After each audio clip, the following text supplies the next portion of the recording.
Hello friends, welcome back to the my channel. तो आज हम इस वीडियो में एनसीईआरटी पर आधारित क्लास 9 का साइंस बुक चैप्टर नंबर 4 परमाणु की संरचना से संबंधित महत्वपूर्ण प्रश्नों को डिस्कस करेंगे।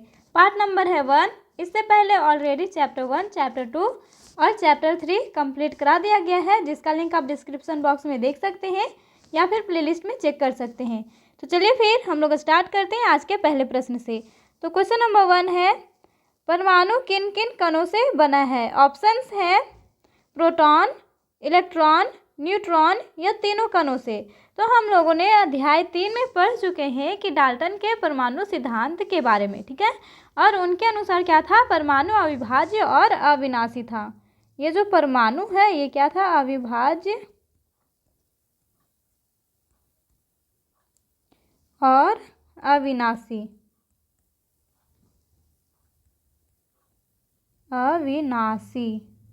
ठीक है। लेकिन ये जो परमाणु है वो किन किन कणों से बना होता है, यहाँ पे ये पूछा जा रहा है। तो यहाँ पे जो परमाणु है वो प्रोटॉन, इलेक्ट्रॉन और न्यूट्रॉन तीनों से कणों से बना होता है। इसीलिए जो इसका जो करेक्ट आंसर होगा वो ऑप्शन नंबर डी होगा, तीनों कणों से। अब हम लोग नेक्स्ट क्वेश्चन की ओर आते हैं।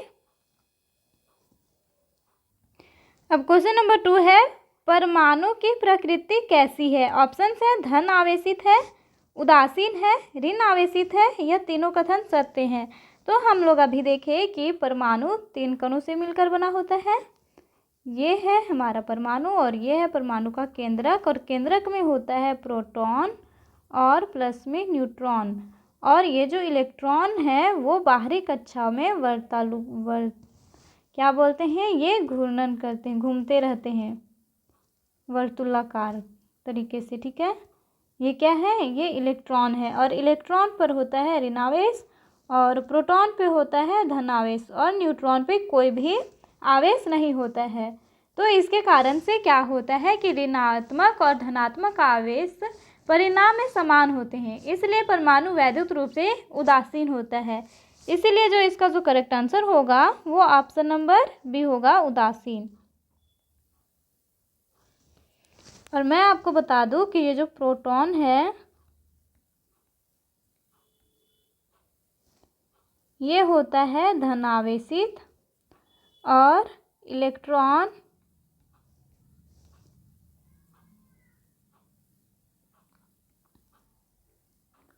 ये होता है ऋणावेशित, और न्यूट्रॉन पर किसी प्रकार का आवेश नहीं होता है, यानी कि कोई आवेश नहीं होता है।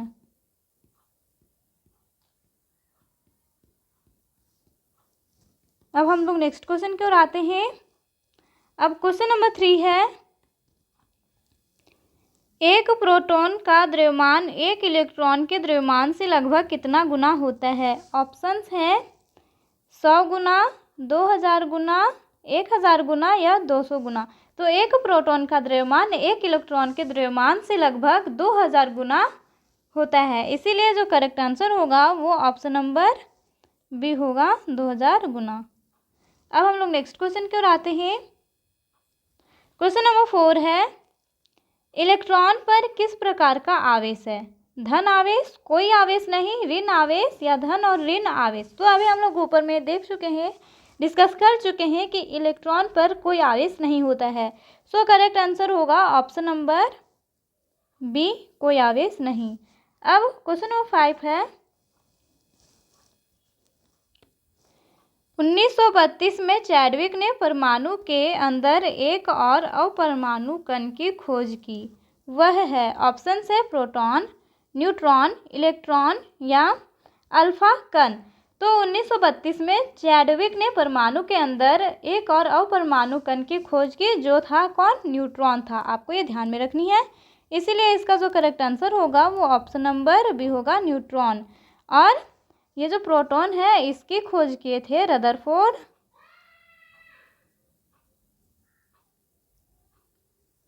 और इलेक्ट्रॉन की खोज किए थे जे टॉमसन।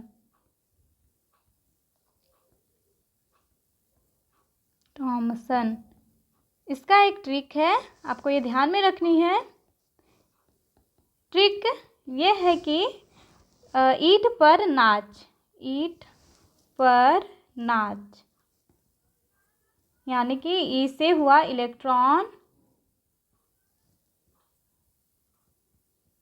और इलेक्ट्रॉन की खोज की है जे टॉमसन ने, यानी कि टॉमसन। आप इस ट्रिक से इसे याद रख सकते हैं। और प से होता है प्रोटॉन और इसकी खोज की है रदरफोर्ड। और ना से हो जाएगा न्यूट्रॉन और इसकी खोजकर्ता कौन है? चैडविक।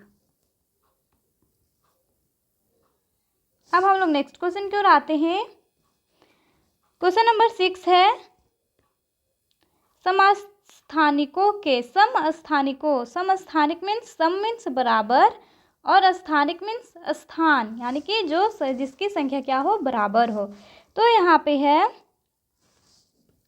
ऑप्शन, द्रव्यमान संख्या बराबर होते हैं, परमाणु संख्या बराबर होते हैं, परमाणु संख्या बराबर नहीं होते हैं, या इनमें से कोई नहीं। तो समस्थानिक मीन्स होता है सम मीन्स बराबर और स्थानिक मीन्स स्थान, यानी कि जो परमाणु के स्थान क्या हो? बराबर हो, उसे हम लोग कहते हैं समस्थानिक। तो यहाँ पे ऑप्शन नंबर बी है, ऑप्शन नंबर बी, परमाणु संख्या बराबर होते हैं। ठीक है, आपको ये ध्यान में रखनी है। अब हम लोग नेक्स्ट क्वेश्चन की ओर आते हैं। क्वेश्चन नंबर 7 है परमाणु केंद्र की खोज किसने की? ऑप्शंस है रदरफोर्ड, चैडविक, थॉमसन या गोल्डस्टीन। तो हम लोग अभी देख चुके हैं कि परमाणु केंद्र में ही क्या होता है? प्रोटॉन, प्रोटॉन, और प्रोटॉन की खोज कौन के है? रदरफोर्ड। सो इसका जो करेक्ट आंसर होगा वो ऑप्शन नंबर ए होगा, रदरफोर्ड। और चैडविक ने किसकी खोज की थी? न्यूट्रॉन की,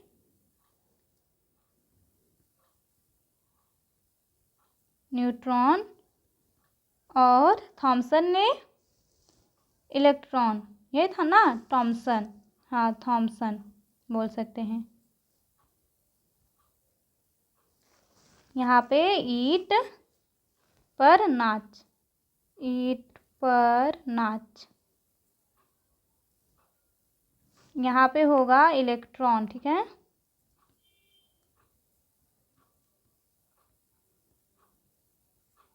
अब हम लोग नेक्स्ट क्वेश्चन की ओर आते हैं। क्वेश्चन नंबर 8 है प्रोटॉन पर कितने इकाई का आवेश माना गया है? ऑप्शंस है 1 इकाई, 2 इकाई, 3 इकाई या 4 इकाई। तो प्रोटॉन पर 1 इकाई का आवेश माना गया है। सो करेक्ट आंसर होगा ऑप्शन नंबर ए, 1 इकाई। अब हम लोग नेक्स्ट क्वेश्चन की ओर आते हैं। क्वेश्चन नंबर 9 है किस तत्व के समस्थानिक का उपयोग परमाणु भट्ठी में ईंधन के रूप में किया जाता है?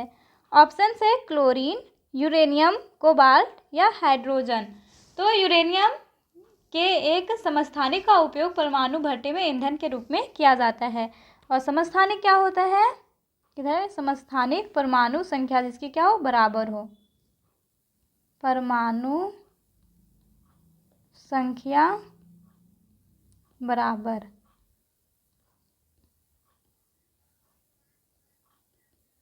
उसे हम लोग कहते हैं समस्थानिक।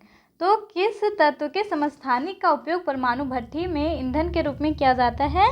तो यूरेनियम का। So correct answer is option number B, uranium. ठीक है, यूरेनियम का उपयोग हम लोग परमाणु भट्ठी के में ईंधन के रूप में करते हैं। और साथ ही साथ आपको ये ध्यान में रखनी है कि कैंसर के उपचार में कोबाल्ट के समस्थानिक का उपयोग किया जाता है। कैंसर के उपचार में,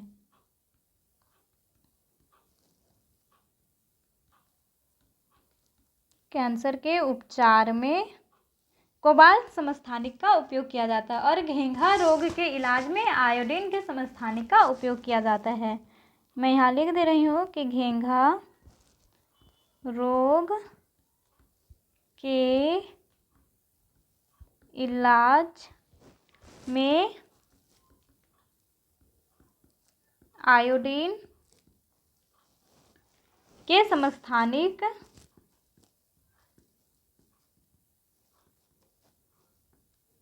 का उपयोग किया जाता है।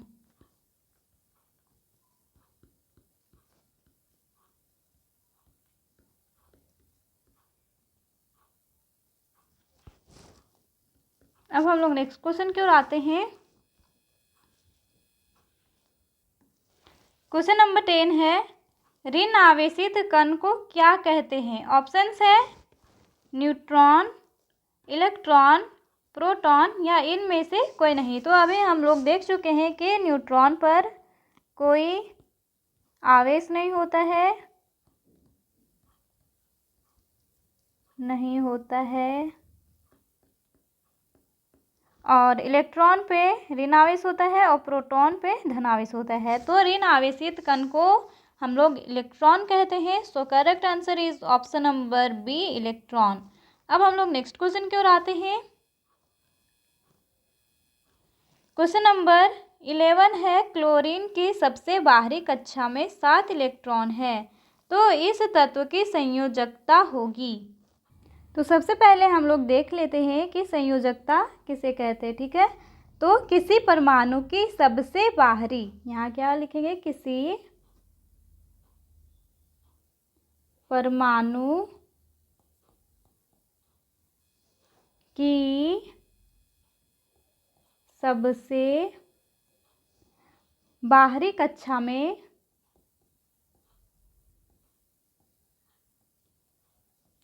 उपस्थित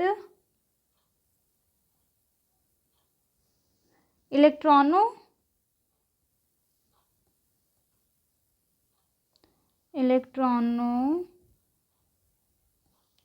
को संयोजकता कहते हैं।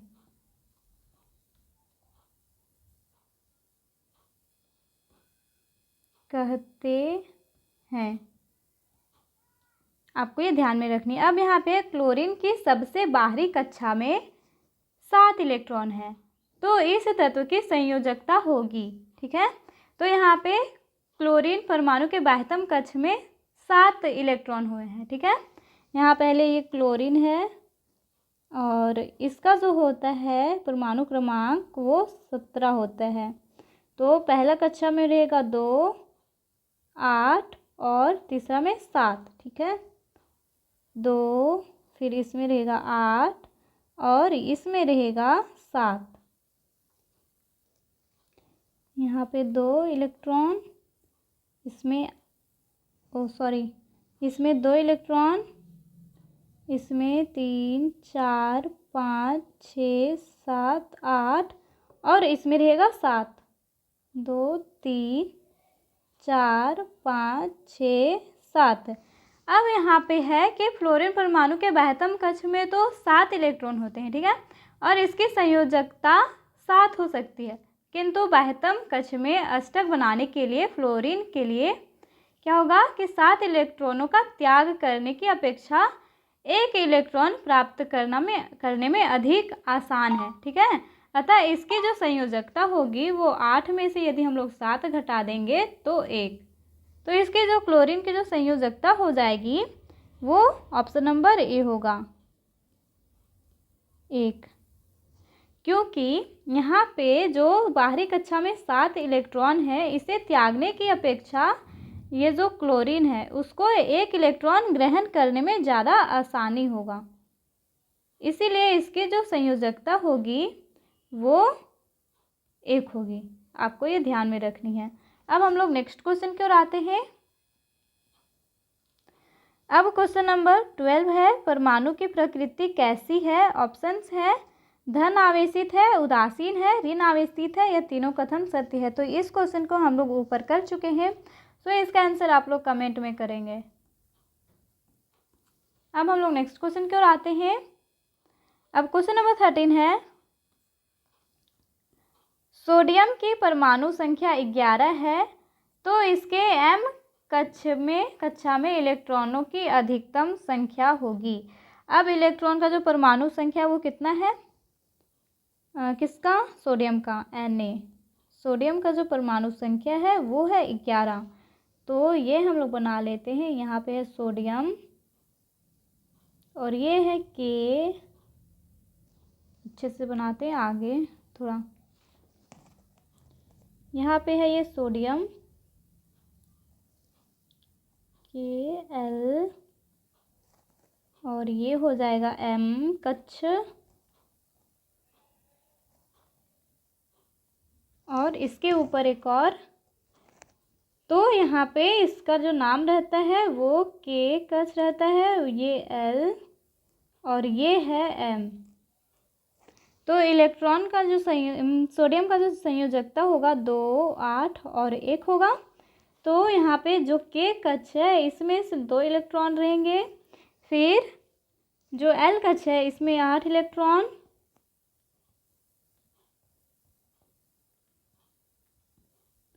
और जो M कक्ष है इसमें 1 इलेक्ट्रॉन होगा। तो यहाँ पे पूछा जा रहा है तो इसके M कक्षा में इलेक्ट्रॉनों की अधिकतम संख्या होगी 8, 7, 1 या 4। तो अधिकतम संख्या यहाँ पे हम लोग को 1 दिख रही है। सो करेक्ट आंसर होगा ऑप्शन नंबर सी, 1। अब हम लोग नेक्स्ट क्वेश्चन की ओर आते हैं। क्वेश्चन नंबर 14 है, परमाणु में इलेक्ट्रॉन का स्थान कहाँ है? ऑप्शन है परमाणु के अंदर विभिन्न कक्षाओं में, परमाणु के नाभिक में, परमाणु के ठीक बीच में, या कहीं भी नहीं। तो अभी हम लोग देख चुके हैं कि परमाणु में इलेक्ट्रॉन का स्थान कहाँ होता है। ये है हमारा परमाणु, और परमाणु का इलेक्ट्रॉन होता है विभिन्न कक्षाओं में। जैसे कि यहाँ पे हम लोग बोले थे इसको K कक्ष मान लेते हैं। यहाँ पे ये है सोडियम, और ये हो गया हमारा K, फिर ये L, और फिर इसके ऊपर एक और कक्ष रहता है, ये हो गया M और N। 4 कक्षाएं होते हैं। तो इसको तो बोलेंगे K, फिर ये हो गया L, फिर इसको बोलेंगे M कक्ष, और ये हो गया N कक्ष। ठीक है। तो यहाँ पे पूछा जा रहा है परमाणु में इलेक्ट्रॉन कहाँ का स्थान कहाँ है। तो ये विभिन्न कक्षाओं में क्या होते हैं, इलेक्ट्रॉन वर्तुलाकार गति से हमेशा घूमते रहते हैं, गति में रहते हैं। तो इसका जो करेक्ट आंसर होगा वो ऑप्शन नंबर ए होगा, परमाणु के अंदर विभिन्न कक्षाओं में। और परमाणु के नाभिक में प्रोटॉन और न्यूट्रॉन होते हैं, प्रोटॉन और प्लस में न्यूट्रॉन होते हैं। आपको ये ध्यान में रखनी है। अब हम लोग नेक्स्ट क्वेश्चन की ओर आते हैं। क्वेश्चन नंबर 15 है, किसी परमाणु के सबसे बाहरी कक्षा में उपस्थित इलेक्ट्रॉनों को क्या कहा जाता है। ऑप्शन है कोर इलेक्ट्रॉन, संयोजी इलेक्ट्रॉन, ए और बी दोनों, या इनमें से कोई नहीं। तो किसी परमाणु के सबसे बाहरी कक्षा में उपस्थित इलेक्ट्रॉनों को संयोजी इलेक्ट्रॉन कहा जाता है। सो करेक्ट आंसर होगा ऑप्शन नंबर बी, संयोजी इलेक्ट्रॉन। अब हम लोग नेक्स्ट क्वेश्चन की ओर आते हैं। क्वेश्चन नंबर 16 है, कैंसर रोग के उपचार में किस तत्व के समस्थानिक का उपयोग किया जाता है। ऑप्शन है यूरेनियम, कोबाल्ट, कैल्शियम या आयोडीन। तो कैंसर रोग के उपचार में कोबाल्ट तत्व के समस्थानिक का उपयोग किया जाता है। सो करेक्ट आंसर होगा ऑप्शन नंबर बी, कोबाल्ट। और यूरेनियम का उपयोग कहाँ किया जाता था, परमाणु भट्टी में ईंधन के रूप में, और घेंघा रोग के इलाज में आयोडीन के समस्थानिक का उपयोग होता है। आपको ये ध्यान में रखनी है। अब हम लोग नेक्स्ट क्वेश्चन की ओर आते हैं। क्वेश्चन नंबर 17 है, रदरफोर्ड का अल्फा कण प्रकीर्णन किसके खोज के लिए उत्तरदायी था। ऑप्शन है परमाणु केंद्रक, इलेक्ट्रॉन, प्रोटॉन या न्यूट्रॉन। तो रदरफोर्ड का अल्फा कण प्रकीर्णन परमाणु केंद्रक खोज के लिए उत्तरदायी था। सो इसका जो करेक्ट आंसर होगा वो ऑप्शन नंबर ए होगा, परमाणु केंद्रक। और परमाणु केंद्रक में ही प्रोटॉन होता है और न्यूट्रॉन। आपको ये ध्यान में रखनी है। अब हम लोग नेक्स्ट क्वेश्चन की ओर आते हैं। क्वेश्चन नंबर 18 है, 14 और 6 है, तत्व की परमाणु संख्या है। यहाँ पे ये है कार्बन, और कार्बन के ये जो ऊपर में है ये 14, यहाँ 14 के जगह पे 12 होना चाहिए था, क्योंकि कार्बन का जो परमाणु द्रव्यमान होता है वो 12 होता है, और कार्बन का परमाणु संख्या वो 6 होता है। और आप ये कैसे याद रख सकते हैं, ये है परमाणु का द्रव्यमान, परमाणु द्रव्यमान और यहाँ पे जो 6 है ये है परमाणु संख्या।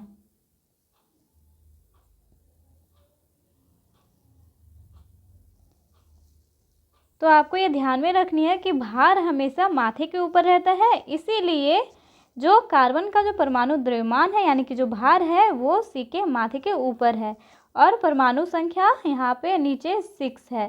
तो यहाँ पे पूछा जा रहा है कि यहाँ 14 और 6 यहाँ पे कार्बन है, तत्व की परमाणु संख्या है। ऑप्शंस है 6, 14, 8 या 20। तो परमाणु संख्या क्या हो जाएगा 6। सो correct answer is option number A. अब हम लोग नेक्स्ट क्वेश्चन की ओर आते हैं। क्वेश्चन नंबर 19 है, तत्व हाइड्रोजन में न्यूट्रॉन की संख्या क्या है। ऑप्शंस है 0, 2, 1 या 3। तो तत्व हाइड्रोजन में न्यूट्रॉन की संख्या 0 है। सो करेक्ट आंसर होगा ऑप्शन नंबर ए 0। आपको ये ध्यान में रखनी है। अब हम लोग नेक्स्ट क्वेश्चन की ओर आते हैं। क्वेश्चन नंबर 20 है, यदि किसी परमाणु में इलेक्ट्रॉनों की संख्या 8 और प्रोटॉनों की संख्या भी 8 है तब परमाणु संख्या क्या होगी। ऑप्शंस हैं 16, 8, 6 या 32। तो यहाँ पे जो एक तत्व की परमाणु संख्या केंद्रक में विद्यमान प्रोटॉन की संख्या के बराबर होती है। जो एक परमाणु संख्या है, परमाणु संख्या वो केंद्रक में विद्यमान प्रोटॉन की संख्या के बराबर होती है। आपको ये ध्यान में रखना है कि प्रोटॉनों की संख्या के बराबर होती है की संख्या, परमाणु संख्या यहाँ बराबर प्रोटॉन की संख्या। तो यहाँ पे प्रोटॉनों की संख्या है 8, तो परमाणु की संख्या भी होगा 8। So correct answer is option number B 8। अब हम लोग नेक्स्ट क्वेश्चन की ओर आते हैं। क्वेश्चन नंबर यहाँ पे 19 के बाद 20, अब यहाँ पे हो जाएगा ये 21। ठीक है, तो ये है क्वेश्चन नंबर 21 और यहाँ पे है हाइड्रोजन, फिर ये भी हाइड्रोजन है, ये हाइड्रोजन है। ठीक है, और यहाँ पे ये 1, 1, 1 यानी कि जो इसका स्थान है वो समान है लेकिन जो द्रव्यमान है वो अलग अलग है। तो ये क्या है, तीनों किस तत्व के समस्थानिक हैं।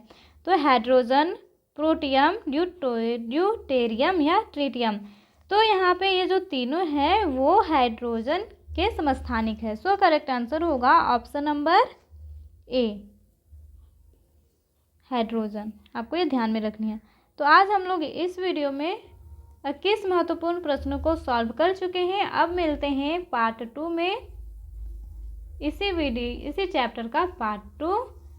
अभी तक के लिए bye, thank you and you take care. यदि वीडियो अच्छा लगा हो तो लाइक करें, सब्सक्राइब करें, ठीक है, और शेयर करें। अब मिलते हैं हम लोग नेक्स्ट वीडियो में, इसके लिए बाय, थैंक यू।